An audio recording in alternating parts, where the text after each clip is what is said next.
Crystal Palace have now been demoted to the Conference League. In fact, as it stands, Nottingham Forest are playing in the Europa League, while Crystal Palace will play in the Conference League. It's like an exchange because two English sides need to play in the Europa League. Aston Villa, normally it was Aston Villa and Crystal Palace, but right now it's Aston Villa and Nottingham Forest. What is the situation? The situation is that the owner of Crystal Palace, or part owner of Crystal Palace, John Testor, is also part owner of Lyon. And the rule states that you cannot have two clubs, that are participating in same competition and you'll be part owner or owner of those two clubs.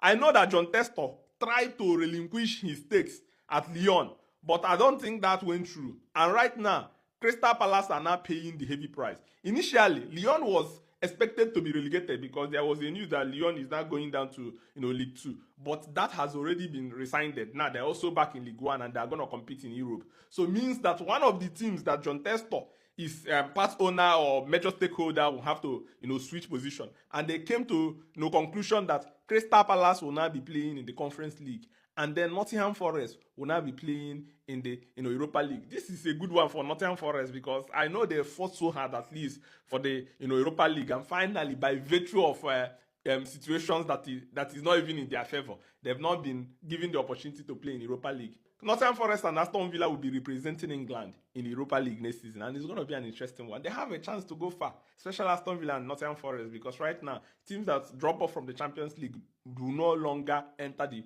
Europa League, and that is an interesting one. Let me know what you think in the comment section about Crystal Palace dropping down, Nottingham Forest up. Remember, you can get football jersey from me, authentic and quality ones. Slide into my DM and have them. Thank you.